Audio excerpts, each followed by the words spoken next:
नमस्कार, मी भगवंत कुलकर्णी. परकड सत्य यूट्यूब चॅनलमध्ये तुमचं खूप स्वागत आहे. आत्ता एकनाथ शिंदे यांनी त्यांच्याकडे जे निजामाचे वंशज आहेत त्यांचा त्यांनी कडक शब्दात बंदोबस्त करायला पाहिजे. कडक शब्दात बंदोबस्त करायला पाहिजे.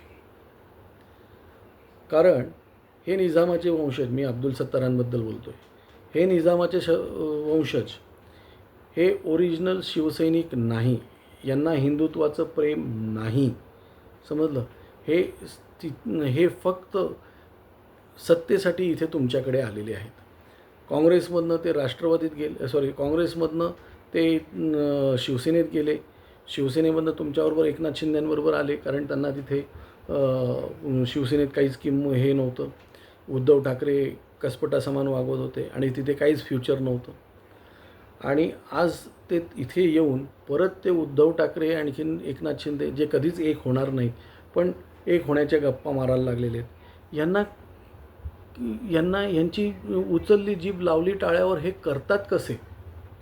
म्हणजे मला एकनाथ शिंदेंना विचारायचं आहे की हे असले निजामाचे वंशज यांना तुम्ही एवढी पावर देतात बोलायला, ह्याच्यामध्ये नाव खराब तुमचं होतं आहे.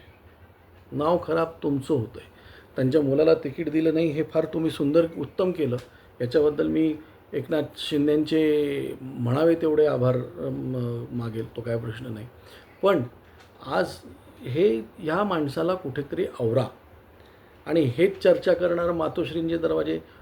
एकदा मातोश्रीचे पायरी उतरल्यावर एकनाथ शिंदेंनी मातोश्रीची पायरी चढायला कशाला पाहिजे? उद्धव ठाकरेंनी एकनाथ शिंदेंच्या घराची पायरी चढायला हरकत नाही, कारण त्यांचं कर्तृत्वच नाही आहे. कर्तृत्व शून्य आहेत ते. कर्तृत्व शून्य आहे. पळपुटे आहेत ते उद्धव ठाकरे. त्यामुळे उद्धव ठाकरे आले, पण उद्धव ठाकरेलाही त्यांनी कितपत, कारण उद्धव ठाकरे किती घातकी आहेत हे सगळ्यांनी बघितलेलं आहे. आणि उद्धव ठाकरेंकडे जायचं कशाला? उद्धव ठाकरेंची ताकद काय आहे?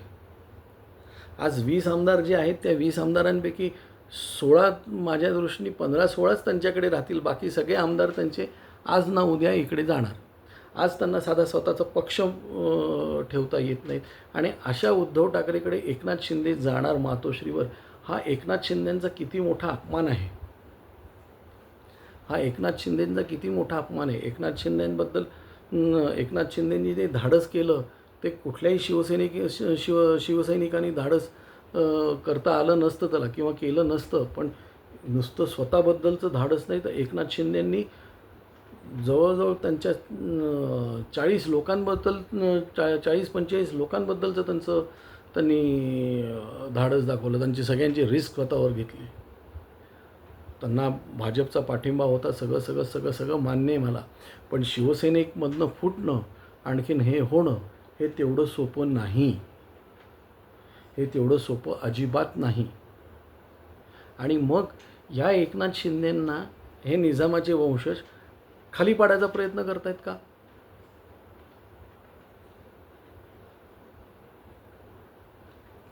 का म्हणून एक तर त्याला बघा, उद्या अब्दुल सत्तारनी पक्ष सोडला आणि कुठेही गेले तरी ते परत निवडून येत नाहीत.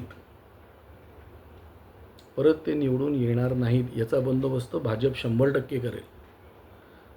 तर एकनाथ शिंदेंनी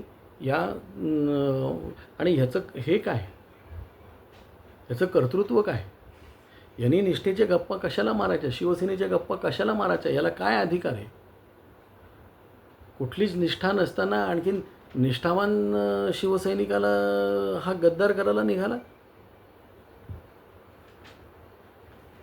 म्हणजे ज्या माणसाने स्वतःच्या वडिलांचा अपमान केला, स्वतःच्या वडिलांनी उभं केलेली एवढी 50 वर्षाची मोठी संस्था, 50 वर्षाची मोठी संस्था 2.5 वर्षात संपवली, धुळीस मिळवली. आणि पुढच्या 2.5 वर्षामध्ये फार भुईसपाट करून टाकणार तो. आणि अशा माणसाकडे हा निजामाचे वंशज एकनाथ शिंदेंना जायला सांगतात. हा कोण बोलणारा आणि कोणाला विचारून बोलतोय हा? ठीक आहे, उद्या एकनाथ शिंदे गेले उद्धव ठाकरेंकडे, आणि झाले, फायदा होणार आहे का एकनाथ शिंदेंचा? उद्धव ठाकरे त्यांना मान सन्मान देऊन वागवणार आहेत का? त्यावेळेस हे निजामाचे वंशज काय करणार आहेत? निजामाचे वंशज यांची बाजू घेऊन भांडणार आहेत, बोलणार आहेत? मला हे म्हणून एकनाथ शिंदेंनी या निजामाच्या वंशजांना वेळीच आवरलं पाहिजे आणि ठेचलं पाहिजे. आज एवढंच. धन्यवाद.